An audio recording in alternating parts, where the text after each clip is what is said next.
Le thème que vous m'avez demandé de partager est tiré en fait de Jean 15, le verset 16, sur la finale de Jean 15, le verset 16. Le Père vous donnera tout ce que vous lui demanderez en mon nom. Mais la question ou la problématique qui est posée, c'est de savoir est-ce que Dieu répond à toutes nos prières? Oui. Voilà. Ou est-ce que, voilà. Donc, je vais essayer de parcourir un peu quelques points dans la Bible pour pouvoir vous-même vous faire votre opinion là-dessus. Voilà. Alors, en fait, généralement, on se rend compte que dans le corps du Christ, on n'a pas l'apprentissage des fois de la prière.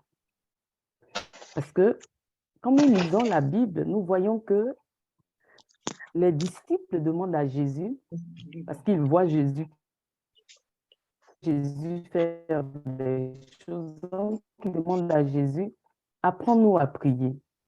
La question, pour nous, peut-être cette question n'a pas besoin qu'on s'y arrête, mais et pourtant si, nous avons besoin de nous arrêter sur cette question. Parce que quand Jésus dit, quand les disciples lui disent, apprends-nous à prier, n'oubliez pas que nous sommes dans le contexte nous sommes dans le pays de Jésus et ils ont un peu les mêmes habitudes que les musulmans. C'est-à-dire, c'est des gens qui prient depuis l'enfance. On les met à l'école coranique pour les musulmans. Et nous voyons dans la Bible que dans le pays de Jésus, on leur apprend déjà une manière de prier. On connaît bien le Shema Israël. Écoute Israël, le Seigneur est notre Dieu, le Seigneur est un. Donc, ils apprennent déjà à prier. Ils sont habitués à la prière. Ils connaissent la prière. Sauf que quand les disciples font cette demande, en fait, ils voient que leur prière et celle de Jésus, il y a une différence. En fait, ils voient que la prière de Jésus, c'est comme si cette prière produisait des résultats. Mais la leur n'est pas, enfin, c'est dans un canevas normal, quoi. Je veux dire, c'est des choses qui se font habituellement. D'où la question qu'il pose à Jésus, apprends-nous à prier. Donc, je voudrais te dire, ma soeur, je voudrais te dire, mon frère, que nous pouvons apprendre à prier. Nous pouvons apprendre à prier. Vous êtes d'accord avec moi que des fois, nous nous mettons à dire des choses au Seigneur, mais ces choses sont induites soit par notre chair, parce que nous avons soit des émotions qui parlent, mais ces choses ne sont pas appuyées sur l'esprit. Les choses ne sont pas appuyées sur ce que Dieu veut. Du coup, nous pouvons souhaiter des choses, nous pouvons demander des choses comme ça au Seigneur. Excusez-moi. Nous pouvons demander des choses au Seigneur, mais nous voyons que ces choses-là ne nous parviennent pas. C'est comme si le Seigneur avait l'oreille fermée, quoi. On n'arrive pas à entendre ou on n'arrive pas à percevoir la réponse du Seigneur par rapport à ces choses-là. Et du coup, on est un peu découragé. Parce qu'on voit que nos prières retombent sur nous comme habituellement, où on n'a pas le résultat qu'on voudrait. Et ça ne nous encourage pas à prier. Ça ne nous encourage pas à persévérer dans la prière. Or, on ne peut pas être chrétien et puis faire une option sur la prière. Voilà. On ne peut pas être chrétien et puis dire, moi, je prie aujourd'hui et demain, je ne prie pas. Parce que la prière, c'est respirer. C'est comme si on s'empêchait nous-mêmes de respirer ou on s'empêchait de manger. Quelqu'un peut-il ne pas manger et avoir beaucoup de force tout le temps, ou quelqu'un peut-il ne pas manger et rester en vie? Non. Or, les changements que nous voulons voir arriver, les situations que nous voulons voir se changer ou pour lesquelles nous demandons à Dieu un exaucement, ces situations-là, ce n'est pas un matin comme ça que ces situations vont disparaître. il nous faut nous tenir dans une posture, il nous faut présenter ces choses-là à Dieu pour que les changements arrivent. Donc, dans notre vie, il nous faut avoir l'intelligence du temps et savoir que des choses sont plus importantes que d'autres, que notre communion avec Dieu est plus importante que toute autre activité qu'on voudrait faire. Il faut qu'on sache que, Amen, vous m'entendez? Mais, oui, allez-y, allez-y. On vous entend très bien, Lydia. D'accord. Donc, il y a des moments dans la vie où il nous faut savoir crier et non murmurer. Il y a des moments où il nous faut gémir et non pleurer. C'est-à-dire, il y a le moment de la distraction, des amusements, et il y a des moments où il nous faut prier, et il y a des moments où il nous faut dormir. Quand nous lisons la Bible, nous voyons que Jésus, lui-même Jésus, il se levait tôt le matin, il allait dans un endroit, il allait prier. Alors, si Jésus le fait, en fait, nous, qui sommes-nous pour ne pas nous adonner sérieusement à cela? Parce que pour son ministère, vous voyez dans la Bible, c'est dans l'évangile de Marc, un matin, les disciples se sont levés et ils cherchaient Jésus. Et ils le cherchaient, ils ne le trouvaient pas. Et ils sont allés dans un endroit, ils ont vu que Jésus, en fait, il y était allé tôt pour prier. Et ils disent à Jésus, mais on te cherchait. Et Jésus répond, il dit, allons-y ailleurs, je dois prêcher l'évangile ailleurs et c'est pour cela que je suis sorti. En fait, il est sorti pour pouvoir préparer la mission qui devrait avoir lieu. Il est sorti pour prier, pour présenter à Dieu les situations. Donc, Jésus ne nous dit pas si vous voulez prier, il dit quand vous priez. Il dit quand vous priez, n'est pas si vous priez. Ça veut dire que on ne peut pas dire, on ne peut pas ne pas prier. Et il ne s'agit pas aussi de faire un sprint, de dire, ah, le lundi, j'ai tellement prié que le mardi, je ne prie pas parce que j'ai fait ma provision pour lundi. Alors que le Notre Père nous dit, il nous faut le pain au quotidien. Donc, je ne peux pas dire, comme le lundi, j'ai tellement prié, j'ai déjà fait ma provision pour le lundi. Alors, mardi et mercredi, je peux me croiser les pieds. Et puis, à partir de vendredi, je vais reprendre la prière. Non, il ne s'agit pas de ça.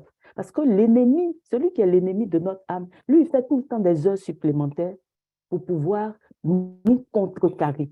Vous voyez, pour pouvoir nous mettre dans des situations qui sont compliquées, pour nous décourager, pour nous empêcher de prier. Et il met en fait devant nous des choses qui nous, en fait, qui deviennent maintenant une habitude qui fait que nous pensons que c'est normal. Je ne fais pas ça parce que je suis trop occupée. Je ne prie pas parce qu'il y a tel... On va toujours trouver une excuse pour ne pas prier. On va toujours trouver des arguments, mais tellement d'arguments pour ne pas prier. Mais comment est-ce qu'il fait, lui, pour nous empêcher de prier? Il nous donne le dégoût de la prière parce qu'il te dit, mais depuis tu pries, qu'est-ce qui a changé? Rien n'a changé. Le fait est que souvent nous souhaitons, nous sommes dans nos... Nous souhaitons, ah, j'aimerais bien qu'il arrive ça. Mais souhaiter, ce n'est pas prier. Des fois, nous pensons à telle chose, mais penser, ce n'est pas prier. Le Seigneur dit, il faut prier. Et vous vous rappelez de la parabole qu'il donne de cette femme ou de cet ami qui reçoit un autre ami tard dans la nuit et qui se lève et qui va déranger son autre ami. Il tape à la porte et il dit, toc, toc, j'ai quelqu'un qui est venu me voir tard et j'ai besoin que tu me donnes à manger pour lui. Et il continue de déranger. Et cet ami, on dit, même s'il ne se lève pas pour lui donner à manger, de bon cœur, mais il se lèvera à cause du fait que celui qui est venu taper l'importune. N'est-ce pas? Ça veut dire que nous devons nous tenir en prière constamment et présenter à Dieu nos besoins. Oh, qu'est-ce qu'il fait l'ennemi? Il vient et il nous donne le dégoût de la prière. Il te dit, tu sais bien que tu dois prier les matins, mais tu es déjà contrarié. Tu es déjà contrarié parce que la prière est machinale pour toi, ou tu t'ennuies dans la prière, ou tu es dans la distraction dans la prière. C'est ce qui te donne, ou il viendra avec des soucis, des inquiétudes, il viendra te mettre ça. Il viendra aussi t'attaquer par le sommeil. Regardez, je vous donne un exemple simple. Au moment où tu veux lire la Bible, il y a un sommeil bizarre qui arrive. Mais si tu quittes là et que tu vas regarder un film, tu vas voir que tu n'auras plus sommeil. Les épisodes, tu vas les succéder, peut-être même que tu vas dormir à minuit. Mais quand tu veux t'asseoir et sincèrement entrer dans la prière, en commençant par lire la parole, il y a un sommeil bizarre qui s'abat sur toi. Ou il va utiliser des personnes qui te cherchent. C'est au moment où tu as décidé que c'est ton heure de prière que ton téléphone va sonner et tu vas prendre, et du coup, tu sors de la prière. Il va remplir ton cœur de doute. Or, vous savez bien que la Bible dit, sans la foi, nul ne peut plaire à Dieu. Il va t'attaquer sur la culpabilité pour dire, mais attends, toi, tu es comme ça, tu es plein de péchés. Tu penses que Dieu va écouter tes prières? Or, Jésus a dit quoi? Je ne suis pas venu pour les bien portants, mais je suis venu pour les malades. Ou il va t'emmener à être dans un fatalisme. Oh, cela arrive à tout le monde. Donc, c'est bon, c'est pas grave. Je vais être avec. Je vais vivre avec ça. Vous voyez? Il va te dire que les autres ne prient pas et pourtant ils ont tout ce que toi tu désires. Parce que c'est ça. Il va te dire, mais regarde cette personne, elle ne connaît même pas Dieu, elle s'en fiche, comme où on est en Europe ici. Mais regarde sa vie. Tu veux une voiture, cette personne a la voiture. Tu veux telle chose, la personne a cela. Tu veux un mari, la personne là. Tu veux du travail, mais la personne ne prie pas. Donc, qu'est-ce que tu as à nous embêter avec? Mais ton histoire n'est pas celle de cette personne. Ton modèle, ce n'est pas le modèle de ton voisin ou de celui que tu vois passer. Ton modèle, c'est Jésus. Et ce que Jésus a dit, il dit, il faut prier. Il dit, donne-nous le pain de ce jour. Donc, faire fi de ces choses, c'est comme se compter sur soi-même. C'est comme s'appuyer sur notre propre capacité. Le diable va te dire de compter sur toi-même. Est-ce que tu es sûr que toi-même, tu te connais? Est-ce que tu penses que tes besoins profonds, tu les connais? Est-ce que tu penses que ce qu'il te faut, ce qui va faire, ce qui va te combler, ce qui va te faire entrer dans la plénitude des choses, est-ce que tu penses pouvoir le connaître? Donc là est tout l'enjeu de la prière. L'ennemi dit quoi généralement? Il te dit, non, mais compte sur toi-même, en fait, ces choses-là n'existent pas, il n'y a personne qui t'embête, tu n'as pas besoin de prier, et puis il faut plutôt te débrouiller comme ça, il faut plutôt de... Donc, du coup, quand toutes ces contingences, nous les avons bien écoutées, quand cette catéchèse de l'ennemi est bien dans nos oreilles, forcément, il est compliqué que nous prions. Or, c'est la prière qui est faite avec ferveur et dans l'esprit que le Seigneur existe en réalité. La petite Thérèse dira, Dieu me donne tout ce que je lui demande. Et après, elle se ravise, elle dit non. Dieu me donne de lui demander des choses qu'il a mises sur mon cœur. Et c'est cela, la parole de Dieu. Il dit, dans Jean 15, le verset, il dit, si vous demeurez en moi et que mes paroles demeurent en vous, demandez tout ce que vous voulez et vous l'obtiendrez. C'est de ça qu'il s'agit. Parce que tout ce qui est induit par l'esprit, Romains 8, il dit, nous ne savons pas ce qu'il convient de demander, n'est-ce pas? Il dit, nous ne savons pas prier. D'abord, il dit, non, Paul dit, nous ne savons pas ce qu'il convient de demander. Mais l'Esprit de Dieu vient à notre secours. Et il prie en nous par des gémissements ineffables. Et quand on va plus loin, il dit, mais qui est-ce qui connaît l'esprit de l'homme, sinon l'homme lui-même? Et qui est-ce qui connaît les pensées de Dieu, sinon l'esprit de Dieu? Donc, du coup, ça veut dire que quand nous prions, nous ne sommes pas exaucés, il va falloir que nous nous posons la bonne question. Comment est-ce que je prie? Si ta prière ne change pas, il faut que tu changes la prière. Est-ce que vous suivez ce que... Si la prière que tu fais ne te change pas ou ne produit pas des résultats, il faut changer la manière de prier. C'est qu'il y a quelque chose qui est là, qui n'est pas ajusté à Dieu. C'est que peut-être tu penses demander du pain, mais ce n'est pas du pain que tu demandes, c'est un caillou. C'est que tu penses demander du poisson, mais ce n'est pas du poisson que tu demandes, c'est un scorpion.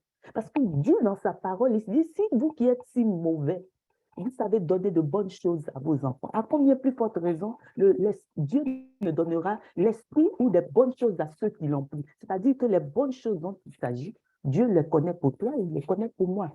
Je prends un exemple tout simple. Et souvent, moi, j'aime bien parler de la prière. J'aime bien parler de la prière. Pourquoi? Parce que c'est un sujet qui me passionne.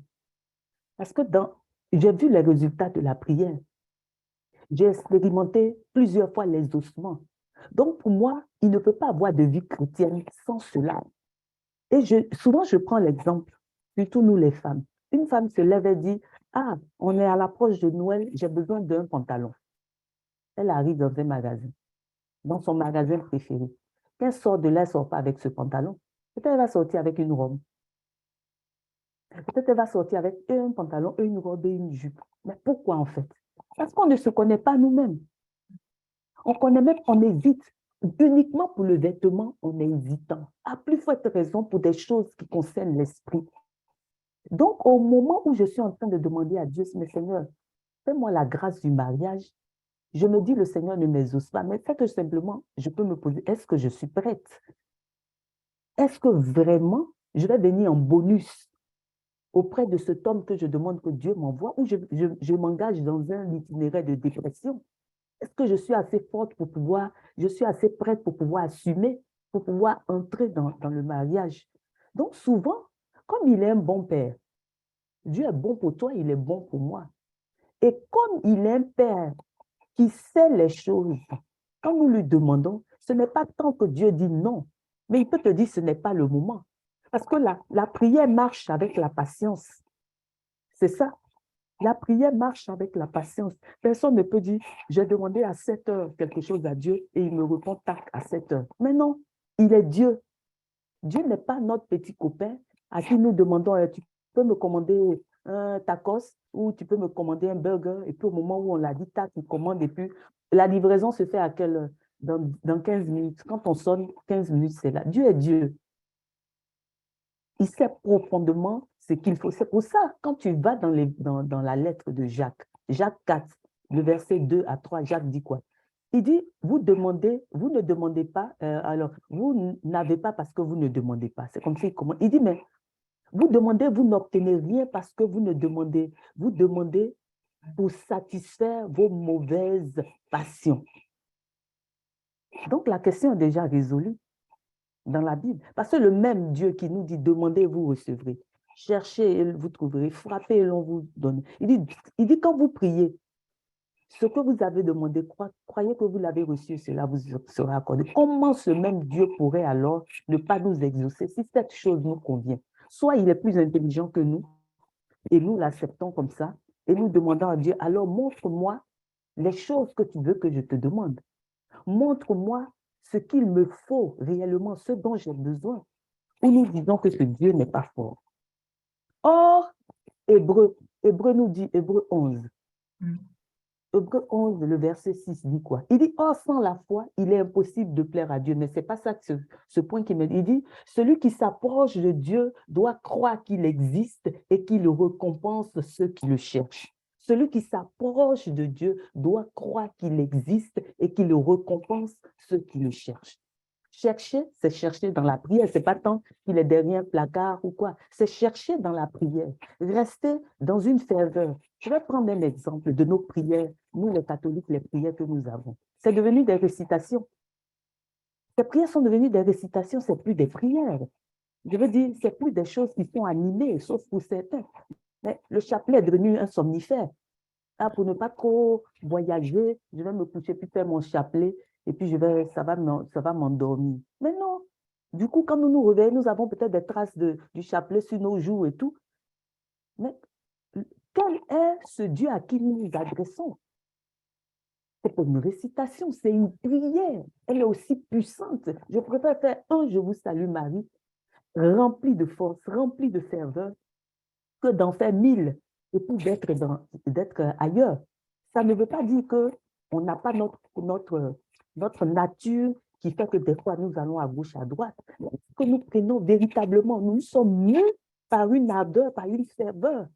Et je dis souvent à qui veut l'entendre que la prière produit des résultats.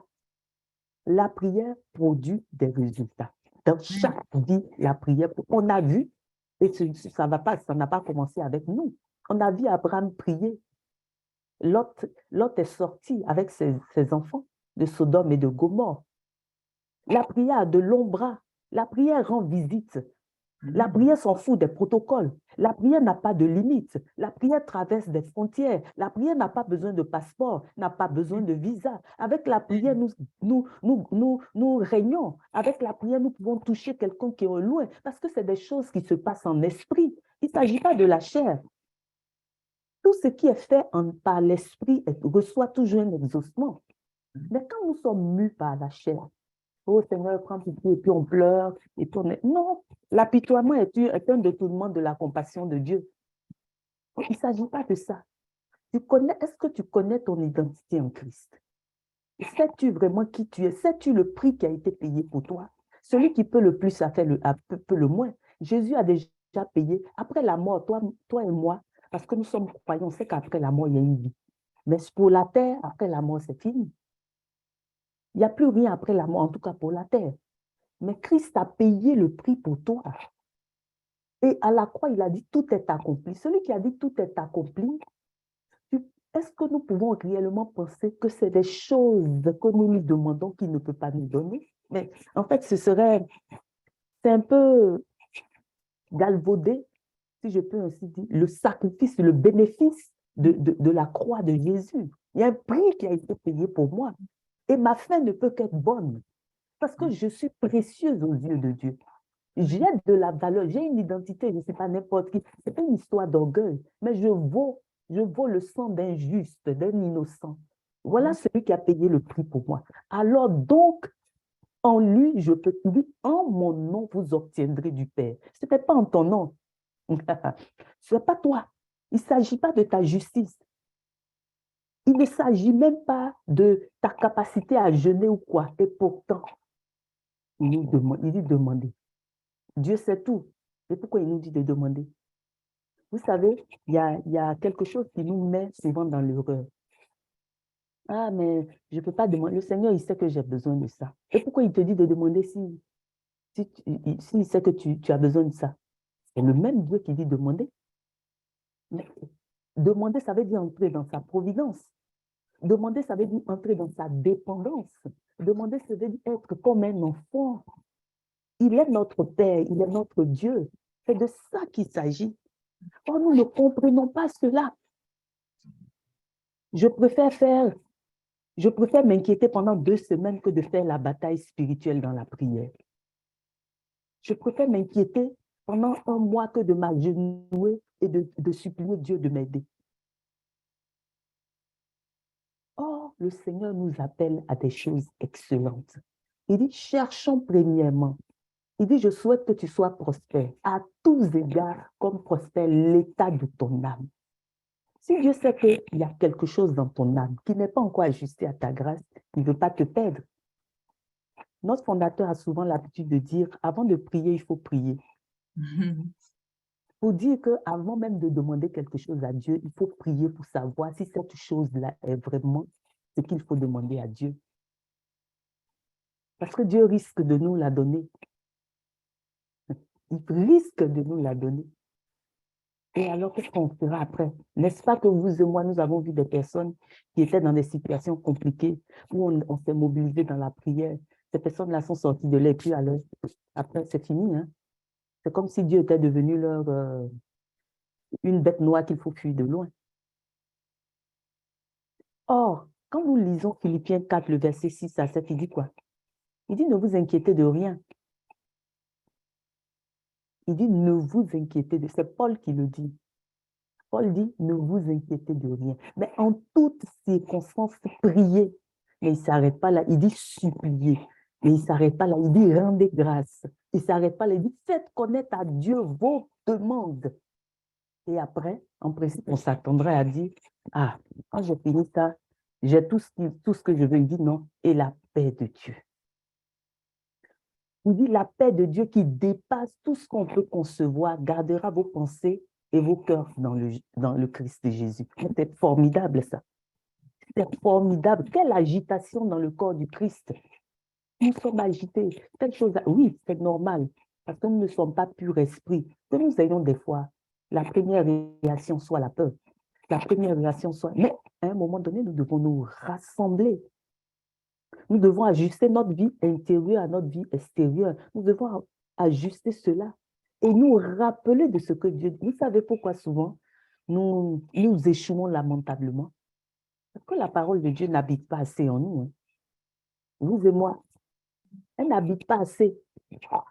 Parce que si nous sommes saturés de cette parole est le glaive de l'esprit. Éphésiens 6 nous le dit. C'est le glaive de l'esprit. Donc, comme c'est le glaive, c'est tranchant, ça ne peut que trancher des situations compliquées qui viennent devant nous, ça ne peut que les trancher. Donc, Paul nous rappelle pour dire, ne soyez pas agités, parce que Dieu est là pour vous. Ne soyez pas inquiets. En toutes circonstances, vous devez prier. que la situation soit bonne, que la situation soit favorable ou défavorable, vous devez prier. Voilà ce que Paul nous dit.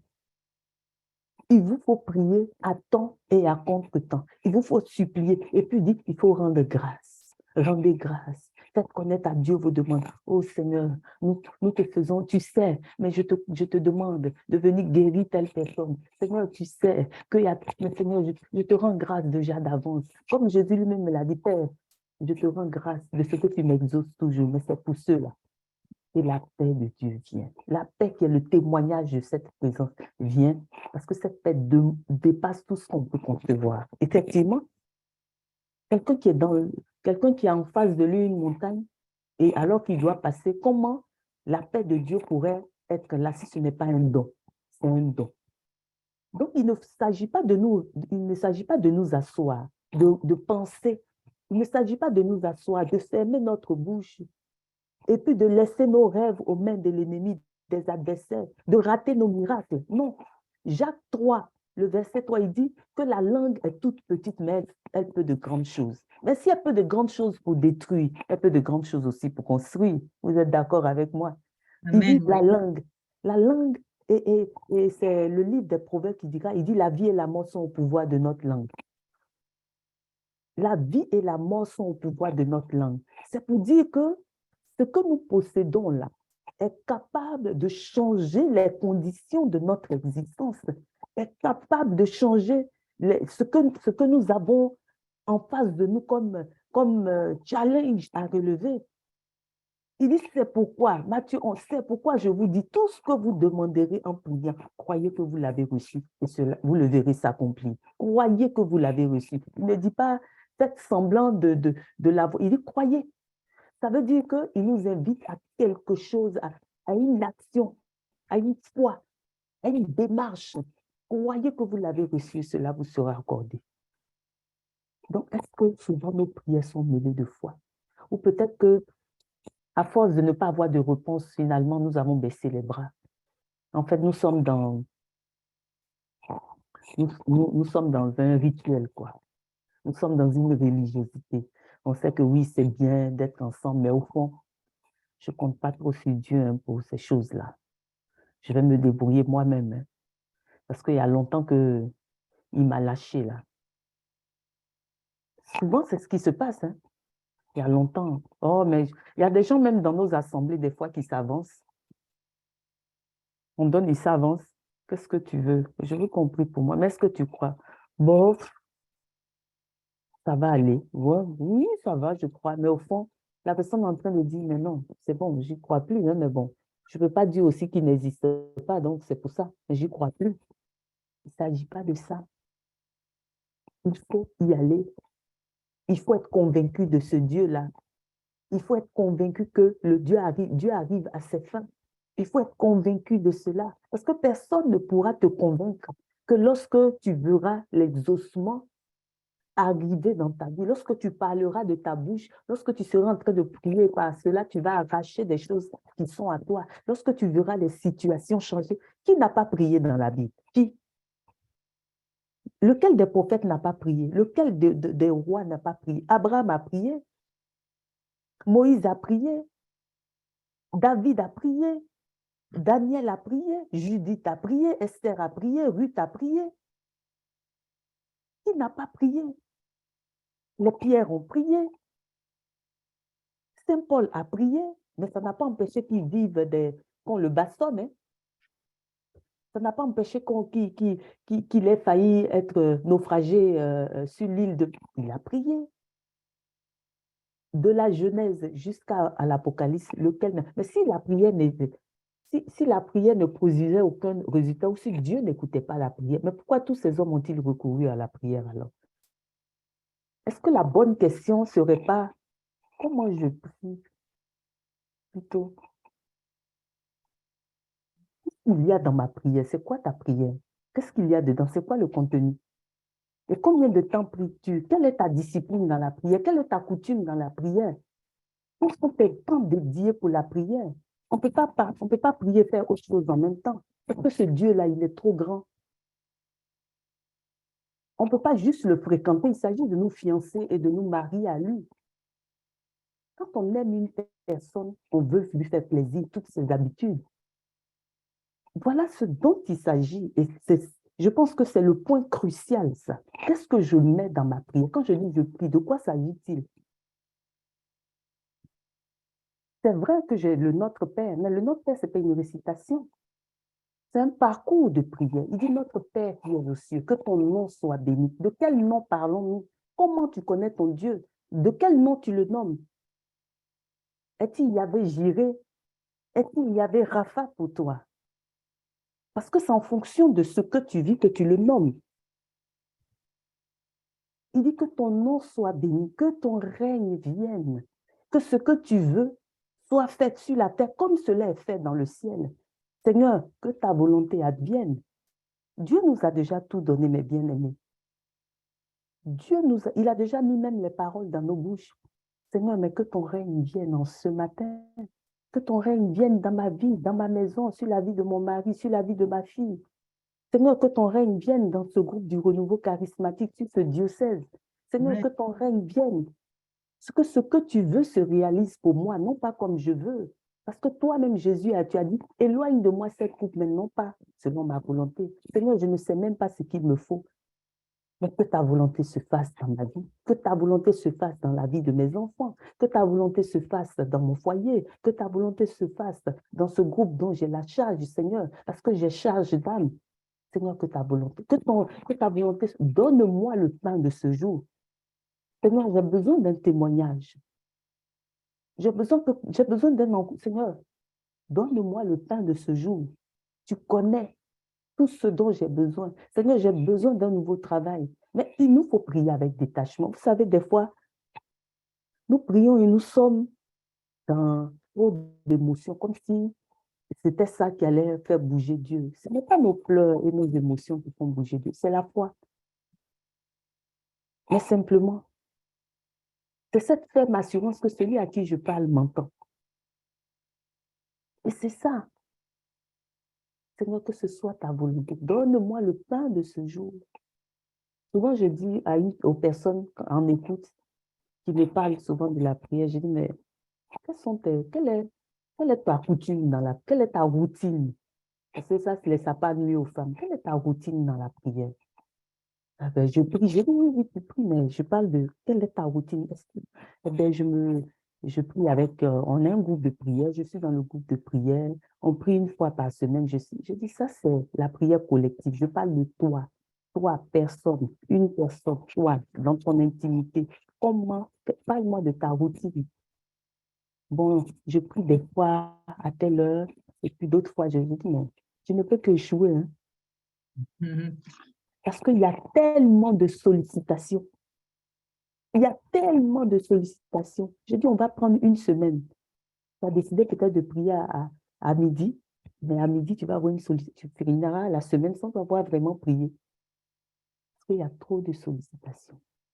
De la même manière, tu es capable de faire ton planning au travail. Pour dire, je dois gérer d'abord tel dossier, le dossier de X. Et puis après, je gérerai le dossier de Y. Et puis après, je reviendrai à Z. Et je finirai la journée par le dossier de A. De cette même manière, tu dois avoir un programme de prière personnel. Tu ne dois pas attendre que tout le groupe de prière en décrète un jeûne en fin d'année pour jeûner. Toi-même, tu dois avoir ta discipline. Tu dois avoir tes habitudes. De sorte qu'on ne vienne pas te déranger à tes heures de prière. Si à ton heure de prière, tu décides de ne pas répondre au téléphone et que tu t'en tiens, les gens ne t'appelleront plus à cette heure parce qu'ils vont te dire, bon, à cette heure qu'on t'appelle, tu n'es pas disponible. Oui, je ne suis pas disponible, ne m'appelez pas à cette heure. Il nous faut, la Bible dit, depuis Jean-Baptiste, le royaume de Dieu est forcé, seules les violences s'en emparent. Mais qu'il s'agit de Dieu, c'est Dieu que nous mettons toujours en minorité. C'est son heure qu'on reporte toujours. On dit on va faire après. Mais Dieu ne nous dit pas après. Quand nous voulons respirer, il ne dit pas après tu vas respirer. Hein. Il ne dit pas après tu vas vivre. Hein. Celui qui nous a créés nous a donné le mode d'emploi. Mais nous refusons complètement d'être dedans. C'est pour ça pour ce que nous entreprenons ne réussit pas souvent. Il dit que le livre de la loi ne t'éloigne pas de ton cœur. Médite-le jour et nuit. C'est ainsi que tu réussiras dans tout ce que tu vas entreprendre. Il n'a pas dit dans tout ce que je vais entreprendre pour toi. Il dit ce que toi, tu vas entreprendre. Parce que tellement tu es uni à moi, ce que tu fais, je te suis dedans. Galates 3, le verset 23. Verset, il dit quoi? Il dit ceux qui ont été unis par les liens du baptême à Christ ont revêtu le Christ. Celui qui est uni par les liens du baptême a revêtu le Christ. Donc, je fonctionne, tellement je suis uni à lui, c'est-à-dire qu'il me donne sa faveur dans ce que je fais. Vous vous souvenez du couronnement de Saül, le roi, celui qui a été roi avant David. Quand il a reçu l'onction, quand Samuel est venu l'onction, il dit, quand tu auras fait telle chose, quand tu auras vu les prophètes qui prophétiseront et tout, il dit, quand tu verras ça, alors fais tout ce que tu voudras, le Seigneur sera avec toi. Fais tout ce que tu voudras, le Seigneur sera avec toi. Vous imaginez le degré de la chose? Cette parole m'a toujours perturbée. Fais tout ce que le Seigneur sera avec toi. Je me suis dit, non, vraiment. Vraiment, celui qui te cherche, tu deviens un avec lui. Tu deviens un seul corps avec lui. Et même à la messe, qu'est-ce qu'on dit? Quand nous aurons mangé ton corps, accorde-nous d'être un seul corps et un seul esprit dans le Christ. Mais c'est puissant, ça. Mais c'est puissant. Nous serons nourris de ton corps et de ton sang. Accorde-nous d'être un seul corps dans le Christ. Un seul corps dans le Christ. Le monde attend notre témoignage. Mais ce témoignage-là, comment est-ce que nous pourrons l'avoir? C'est quand nous allons pratiquer régulièrement le Seigneur. Et pour le pratiquer, il nous faut avoir recours à la prière. Il nous faut le chercher. La prière, c'est ce que moi j'appelle les fondamentaux. La Bible, lire la Bible, la méditer, la prière, et puis pour ceux qui ne sont pas malades ou qui peuvent ajouter le jeûne. C'est un cocktail qui produit un missile qui atteint toujours sa cible. C'est plus dévastateur que Poutine ou l'Ukraine peut envoyer. Alléluia. Oui, parce que nous allons dans les parlements quand nous prions. Nous entrons dans les parlements. Quand nous prions, nous prenons le pouvoir. C'est ça que Christ nous a donné. C'est ça. Sinon, si c'est pour avoir, et les voitures, on n'a pas besoin de Jésus pour ça. Est-ce que ceux qui ont des voitures qui se promènent partout, ils ont eu besoin de Jésus pour avoir une voiture? Et pourtant, le Seigneur, il est capable de nous donner ces choses. Mais il dit le royaume, il nous faut régner dans le Christ. Il nous faut nous asseoir, puissamment être établis. On parle de Dieu, oui, et je le pratique aussi. C'est de ça qu'il s'agit. Parce que, vous voyez, quand on n'a pas expérimenté les ossements, quand on n'a pas prié, qu'on n'a pas expérimenté les ossements, on est à tâtons. C'est-à-dire, on suit le Seigneur, mais quoi? C'est quand tu auras expérimenté les ossements. C'est comme tu as goûté une nourriture qui t'a ravi, tu ne veux plus. Tu vas toujours chercher cette nourriture. Et plus tu t'enfonces, plus tu vois que tu es encouragé. Et plus tu t'enfonces, plus tu vois que... Vous voyez, nous tuons nos familles quand nous ne prions pas. Je vais vous dire quelque chose. Et ce que je vous dis, c'est la vérité. Parce qu'on dit on n'allume pas une lampe pour la mettre sous le boisseau, n'est-ce pas? On la met sur le lampadaire. N'est-ce pas que Corneille a dit, je vais être sauvé, il dit, il s'est baptisé lui, et puis il a baptisé toute sa famille. Mais quand nous ne prions pas, nous qui sommes certainement la seule personne qui croit dans notre famille, quand nous ne prions pas, nous tuons nos familles. Nous avortons, nous laissons le diable régner, travailler dans la vie de nos frères et sœurs, dans la vie de nos enfants, dans la vie de nos parents, parce que nous refusons d'être à notre poste. Nous refusons d'être à notre poste. Nous tuons la destinée des personnes, parce que nous, Ézéchiel,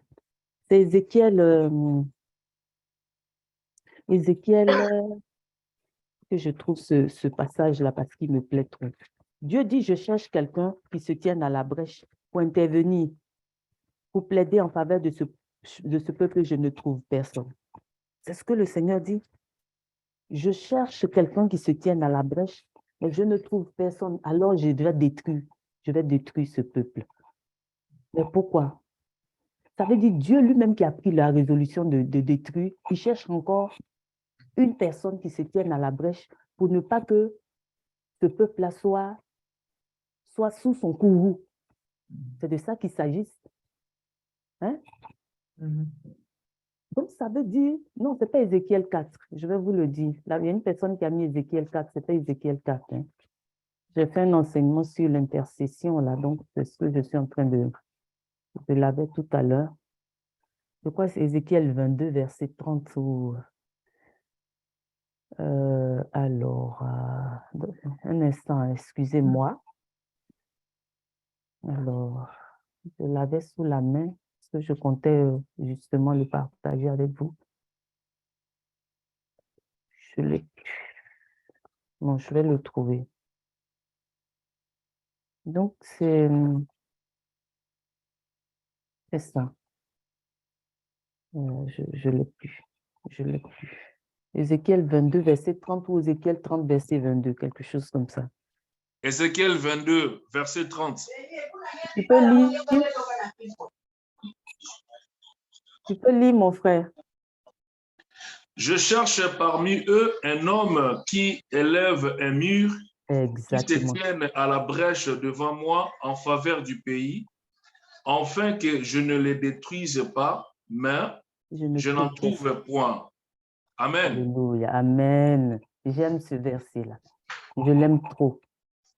Je cherche quelqu'un qui se tienne, qui bâtisse un mur, bâtir un mur et qui se tienne sur la brèche en faveur de ce... Et je ne trouve personne. Être dans la brèche, c'est être entre Dieu, être entre la personne et le mal qui veut atteindre la personne. Et je me tiens là. Et je plaide devant Dieu pour que ce mal n'arrive pas. Il dit, je ne trouve personne. Je ne trouve personne. Et c'est parce que cette personne que le Seigneur ne trouve pas, mais c'est toi et c'est moi. C'est toi et c'est moi pour nos familles, c'est toi et c'est moi pour l'Église, c'est toi et c'est moi pour le peuple de Dieu, c'est toi et c'est moi pour le ministère dans lequel tu as appelé, c'est toi et c'est moi pour le renouveau charismatique de Pontoise, c'est toi et c'est moi. Ce n'est pas autre chose. Alors Dieu met dans mon cœur des choses que je dois lui demander. Ce n'est pas que Dieu n'exauce pas. Parce que Jésus lui-même qui est notre modèle dit, Père, je sais que tu m'exauces toujours. Toujours. Il n'a pas dit un jour, il dit toujours. Pourquoi il dit toujours? Parce qu'il demande des choses qui sont dans l'esprit. Il prie dans l'esprit. Vous vous souvenez que Jésus, à un moment donné, se tourne vers Pierre. Il dit, arrière de moi, Pierre. Tes pensées ne sont pas celles de Dieu, mais celles de... ne sont pas celles de Dieu, mais celles des hommes. Il dit, arrière de moi. Et il rapproche la pensée de Pierre à celle de Satan. Ça veut dire que nous pouvons dire des choses parce que nous sommes induits par la chair. Nous pouvons demander des choses parce que nous sommes induits peut-être par le diable. Nous disons des choses, nous demandons des choses parce que nous sommes induits par autre chose. Vous savez, on m'a raconté récemment une histoire sur laquelle je vais finir parce que l'heure est déjà presque, il me reste 3 minutes. C'est ça, hein, Monique? Oui. On dit, il y a un pasteur qui est monté dans l'avion, un homme de Dieu, qui est un guerrier dans la prière. Donc, il monte dans l'avion, il s'assoit et à côté de lui, il y a quelqu'un aussi qui est assis. Et la personne, au moment où l'avion décolle, la personne se baisse et elle commence à dire des choses. Vous voyez, elle se baisse comme une personne qui est en train de prier. Et puis, elle parlait. Mais elle chuchote, quoi, elle murmure, elle parle. Alors, quand elle finit, le pasteur, là, dit à la personne, « Ah, mon frère, bonjour, mais je t'ai vu faire quelque chose, tu priais. » Il dit, « Oui. » Il dit, « Ah, mais donc tu es chrétien. » Il dit, « Ah, pas du tout. » Il dit, « Tu n'es pas chrétien. » Il dit, « Ah, non. » Il dit, « Mais c'est quoi alors? » Il dit, « Vous voulez savoir? » Il dit, « Oui. » Il dit, « Je suis sataniste. » Il dit, « Ah bon? » Il dit, « Mais pourquoi vous faites? » Il dit, « Non, là, j'étais en train de... » Il dit, « Vous voulez savoir? » Et puis l'ainsi dit, « Oui. » Parce que l'autre, il n'a pas vraiment décliné son identité de chrétien. Il dit, « Oui, je veux savoir. » Il dit, « En fait, je suis chargé d'empêcher... » Il dit, « Je suis chargé d'envoyer des sortilèges d'envoyer des sortilèges et des malédictions pour que tous les chrétiens de tel pays, je ne vais pas dire le nom du pays, tous les chrétiens de tel pays, surtout ceux qui les conduisent là, aient telle malédiction, soit sous telle chose. Donc, c'est mon travail, ça. C'est ce dont on m'a chargé. Donc, c'est pour ça que j'ai pris. Et l'homme de Dieu disait, quand il a entendu ça, en fait, il s'est rendu compte de la responsabilité que chaque chrétien a quoi, dans la prière. Il s'est dit, mais dis donc, heureusement que je prie, heureusement que je contre-attaque dans la prière, heureusement que je m'élève. Parce que de la même manière, eux aussi jettent des sorts. Mais nous devons avoir des pare-feux pour que ces sorts ne descendent pas. La Bible que nous lisons nous dit clairement que le diable est venu pour nous tuer, pour nous égorger, pour te détruire. Mais le Fils de Dieu est venu pour te donner la vie. Et c'est les choses de la terre que le Fils de Dieu ne pourrait pas te donner. Ce n'est pas possible. Moi, je ne crois pas à ça. Ce n'est pas ma spiritualité, ce n'est pas ma théologie. Moi, je crois à celui-là qui dit, celui qui aura laissé père, mère, enfants, frères et sœurs, je lui donnerai plusieurs fois et il aura en plus de persécutions. Je crois à celui qui répond à Pierre quand Pierre lui dit, mais nous qui avons tout quitté, quelle sera notre part? Il répond. Il répond. Je crois à celui-là qui a multiplié le pain, qui a nourri 5000 hommes, qui a nourri 4000 hommes. Je crois à celui-là qui, dans son ministère public, a passé son temps à guérir les malades, à venir en aide aux veuves, à venir en aide aux orphelins, à se ressusciter les morts. Je crois en celui-là. Et c'est celui-là que nous suivons, toi et moi. Et la Bible nous dit, il est le même. Il est le Dieu d'hier, d'aujourd'hui et de demain. Il ne change pas. En lui, il n'y a aucun nombre de variations. Et comme il a pris notre condition humaine, il n'y a rien que tu vives qui ne sait pas. Il nous faut nous revoir. Il y a quelque chose à notre niveau qui nous revoit. Alors, je te laisse toi-même répondre à la question que tu as posée. Parce que moi, je connais la réponse pour moi. Mais et toi? Comme il dit, qui dites-vous que je suis? Que le Seigneur vous bénisse. Amen. Vous pouvez prier pour nous maintenant, sœur Lydie? Bien sûr. Je finis dans combien de temps? J'ai combien de temps? 10 minutes? Oui. C'est bon. Alors, nous allons nous ouvrir à Dieu. La Bible nous dit que dans tous ces ossements qui étaient à terre, comme si c'était rien, comme si c'était de la poussière, il y avait une foule immense. Et il a fallu que la chair pousse. Il a fallu que la chair soit revêtue de peau. Il a fallu qu'on prophétise et que le souffle de Dieu vienne pour qu'il se lève comme un peuple puissant. Seigneur, je voudrais te présenter l'âme de chacun de tes enfants. Ô Dieu, que l'esprit qui a ressuscité Jésus d'entre les morts, ce même esprit que tu nous as donné, ô mon Père, je prie en cette nuit que cet esprit descende dans sa dimension de recréation.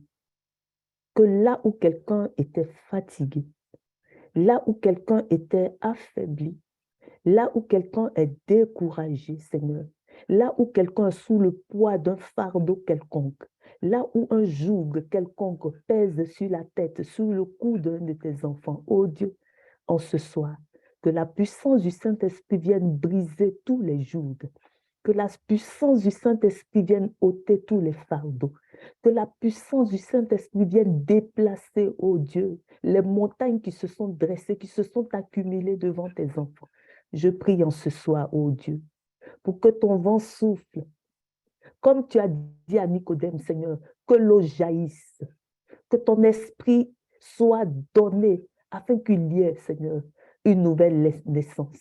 Seigneur, qu'il y ait de l'huile, remets de l'huile dans la lampe de chacun de tes enfants. Ceux qui ont besoin d'un nouveau toucher, ô Dieu, accorde-le. Seigneur, mets l'huile dans leur lampe. La lampe qui s'affaiblit, ô Dieu, mets l'huile là où il faut. Que quelqu'un, Seigneur, expérimente à nouveau ton toucher. Ô Dieu, souffle ton esprit de la prière. Souffle ton esprit de prière. Jésus, tes disciples ont demandé, enseigne-nous à prier. Tu leur as montré quelque chose. Tu as fait une démonstration de ta communion avec le Père. Oh Jésus, qu'il en soit de même pour chacun de tes enfants en ce soir. Visite les cœurs puissamment. Seigneur, décharge les fardeaux, Seigneur. Décharge, oh Dieu, des fardeaux. Ceux qui ont besoin, Seigneur, d'un nouveau toucher, d'une fraîcheur, d'un rafraîchissement, Seigneur, accorde-le. Accorde-leur ce rafraîchissement, ce toucher.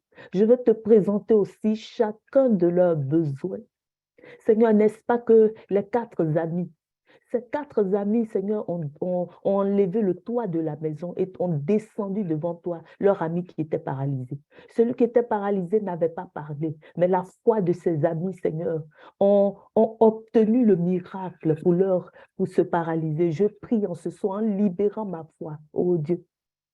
Seigneur, ici même, nous sommes en communion de cœur et d'esprit, parce que nous t'avons comme Père. Je libère ma foi, ô Dieu, pour la vie d'une personne, sur la vie d'une personne, ô Seigneur.